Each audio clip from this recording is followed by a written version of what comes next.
اعوذ باللہ من الشیطان الرجیم۔ میں پناہ مانگتی ہوں اللہ تعالیٰ کی شیطان مردود کی شر سے۔ بسم اللہ الرحمن الرحیم۔ میں شروع کرتی ہوں اللہ تعالیٰ کے بابرکت نام سے، وہ بڑا مہربان نہایت رحم کرنے والا ہے۔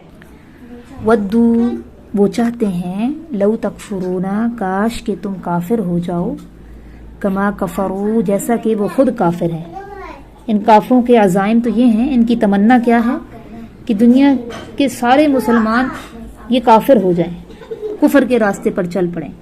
فتکونون پھر تم ہو جاؤ سواء برابر۔ وہ چاہتے ہیں کاش کہ تم کافر ہو جاؤ جیسا کہ وہ کافر ہیں، پھر تم ہو جاؤ سب برابر۔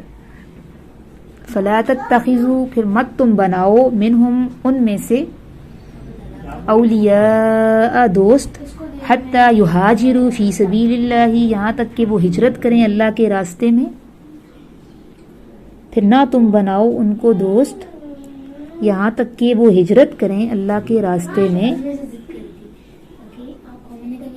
یعنی اتنے بڑے جب وہ جھوٹ بول رہے ہیں تو ان کی دوستی کا کیا اعتبار ہے؟ ان کی دوستی کے اعتبار کی علامت یہی ہے کہ وہ دارالکفر کو چھوڑ کر دارالاسلام میں آئیں۔ فَإِن تَوَلَّوْا پھر اگر وہ منہ پھیر لیں یعنی ہجرت نہ کریں، فَخُذُوهُمْ پھر تم ان کو پکڑو، پھر تم بوقت ضرورت وَاقْتُلُوهُمْ اور ان کو مارو، وقت ضرورت پھر ان پر ہتھیار اٹھا سکتے ہو۔ فَإِن تَوَلَّوْا پھر اگر وہ منہ موڑ لیں،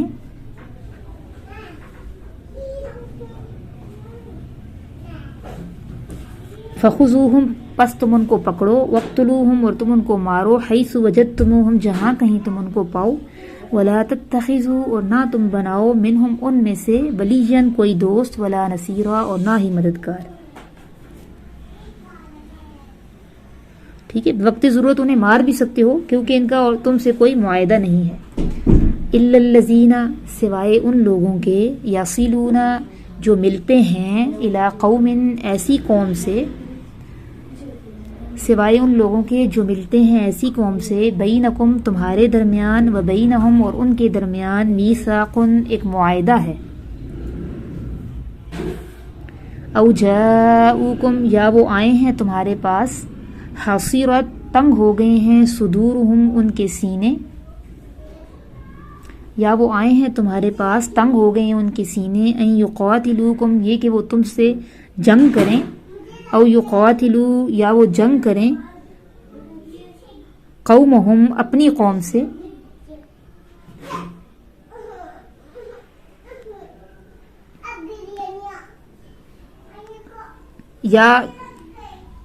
یا وہ آئے ہیں تمہارے پاس حسیرت تنگ ہو گئے ہیں ان کے سینے، یہ کہ وہ جنگ کریں تم سے یا وہ جنگ کریں اپنی قوم سے۔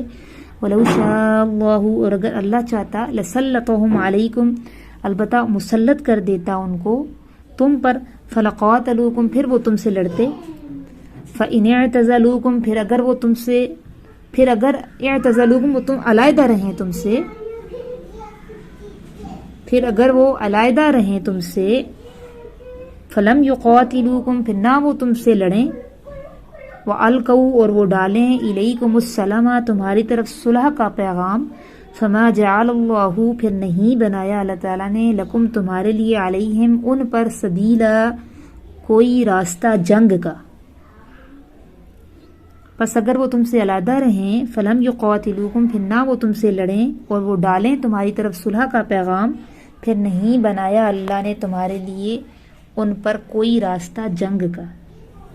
اب اس آیت کریمہ میں اللہ تبارک و تعالیٰ نے صلح اور جنگ کے قوانین بتائے ہیں کہ کچھ حالتوں کو اللہ تعالیٰ نے استثناء دے دی کہ کن حالات میں تم نے جنگ نہیں کرنی کافروں سے۔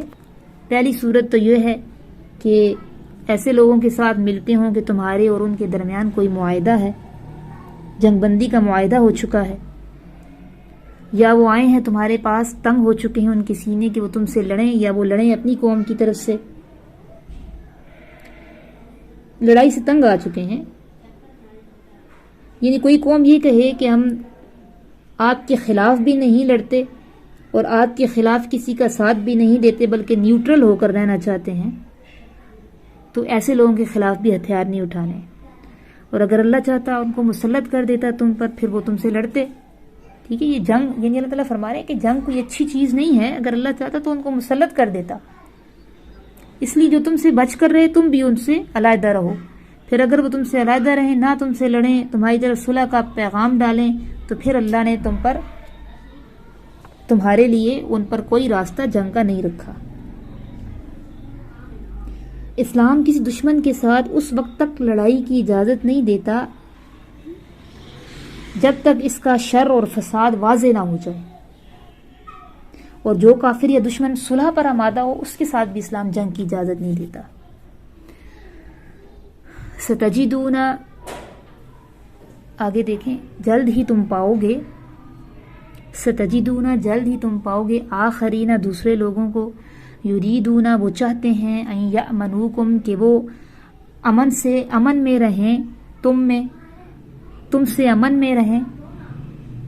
جلد ہی تم پاؤ گے دوسرے لوگوں کو، وہ چاہتے ہیں یہ کہ وہ امن سے رہیں تم میں، وَيَأْمَنُوا قَوْمَهُمْ اور وہ امن سے رہیں اپنی قوم میں.